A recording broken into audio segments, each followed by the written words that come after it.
Pokoknya nggak ada masalah. Karena itu kita harus bayar mungkin 1,2 triliun setahun. Tapi manfaatnya mengurangi macet, mengurangi polusi, mempercepat perjalanan. Ini semua harus dihitung, ya. Jadi saya kira tidak. Dan ini terutama adalah yang penting adalah kita kuasai teknologi. Kita we are at the edge of the best practice. Dan ini ingat ya, ini simbol kerjasama kita dengan Tiongkok. Jadi sudahlah, saya sudah katakan Presiden Republik Indonesia yang ambil alih tanggung jawab. Jadi nggak usah ribut. Kita mampu dan kita kuat.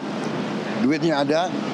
Duit yang tadinya dikorupsi saya hemat, nggak saya kasih kesempatan.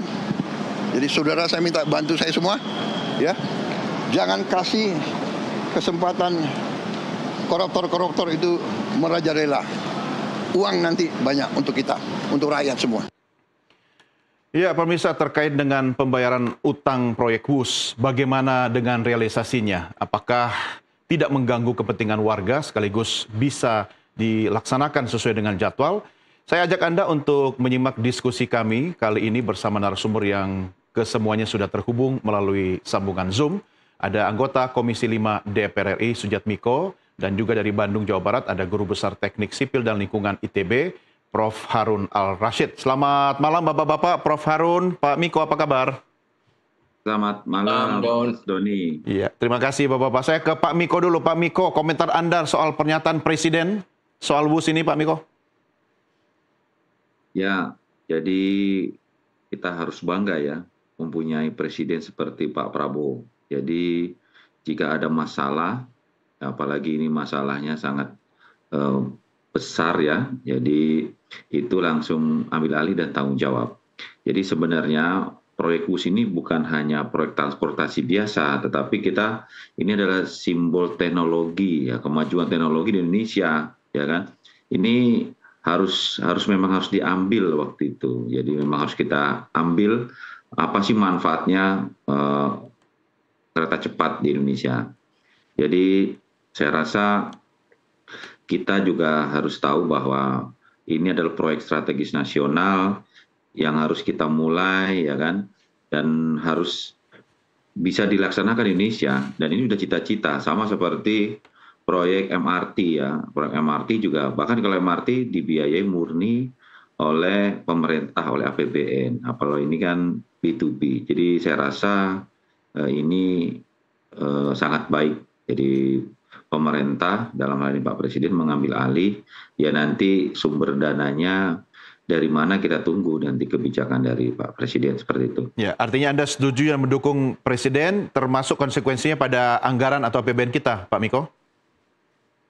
Ya, jadi tadi sudah diterangkan bahwa bisa dari APBN, bisa dari sumber lain seperti itu. Yang jelas ini tidak mempengaruhi fiskal APBN kita nanti, walaupun nanti diambil dari APBN seperti itu.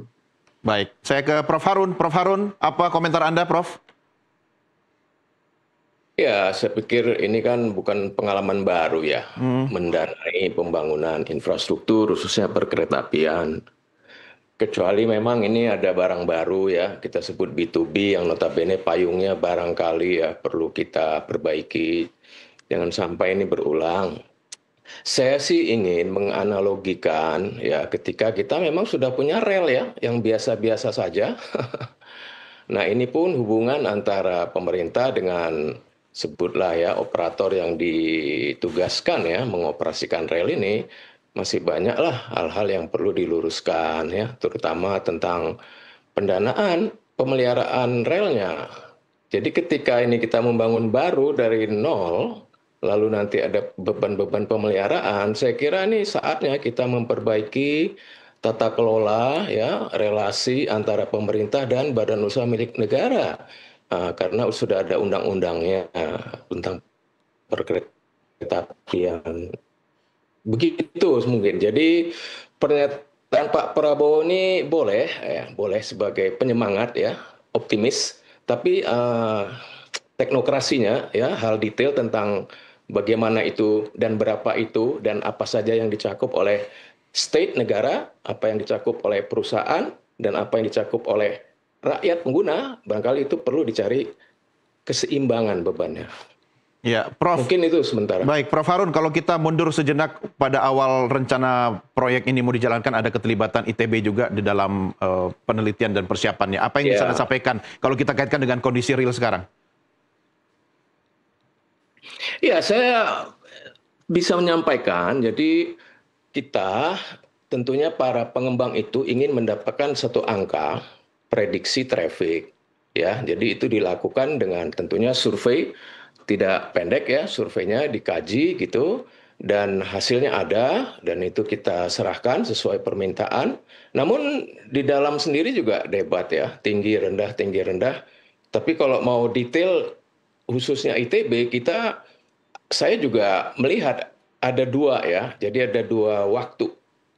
Jadi yang pertama itu saya juga ingin klarifikasi pernyataan beberapa rekan-rekan kami yang mengatakan bahwasanya Cina ya itu betul ya. Jadi PT LAPI ITB membantu pada bulan tahun 2015-16 lah ya.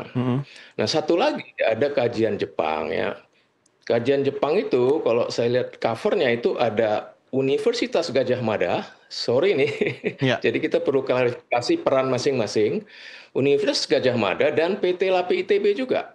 Tapi dalam tim yang berbeda, PT LAPI ITB dan waktu yang berbeda. Intinya mereka pengembang semuanya ingin mendapatkan suatu angka yang independen.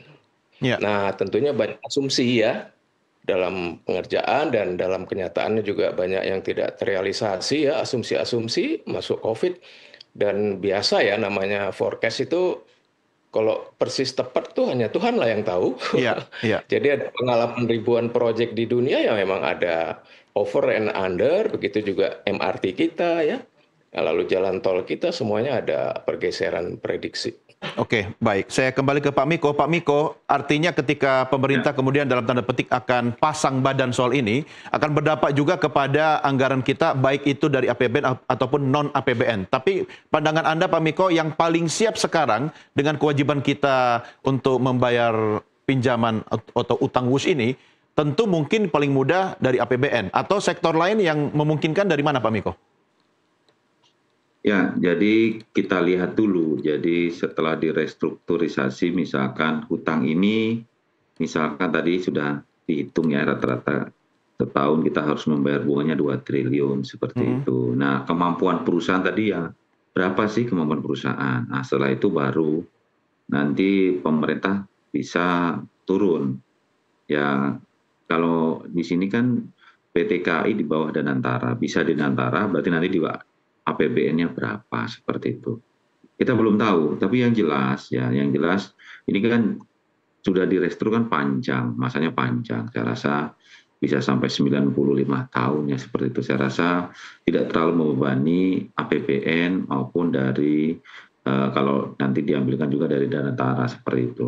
Tapi yang terpenting sebenarnya, jadi kalau saya lihat bukan dilihat juga dari traffic sebenarnya. Jadi harusnya kita lihat juga dari manfaat sosial dan juga nanti juga harusnya dilihat dari kalau di daerah itu berkembang TOD misalkan seperti itu, apa bisa juga nanti dari PHK CIC itu ada kerjasama dengan daerah kawasan pembukaan kawasan baru, itu juga bisa jadi nilai tambah nantinya seperti itu, Mas Doni. Ya, Pak Miko, kalau memang sejak awal kita lihat dari perspektif ini investasi sosial, ini adalah sarana dasar masyarakat di bidang transportasi cepat misalnya, kenapa memang tidak sejak awal ini ya G2G aja, Pak? Ya, sebenarnya ini kan baru ya, karena ini proyek baru, B2B, perjanjian B2B yang nilainya besar ya baru ini. Selama ini ya G2G, ya kan seperti itu. Seperti MRT, terus juga kereta komuter itu semuanya G2G seperti itu. Ini memang baru seperti ini juga buat pelajaran buat kita semuanya bahwa walaupun B2B nanti jika ya kan, karena yang turunkan ini BUMN kita, bukan swasta murni seperti itu ya. Jadi itu pertimbangannya seperti itu. Jadi ya memang ini sesuatu yang baru dan dimulai, mudah-mudahan ini jadi pembelajaran kita.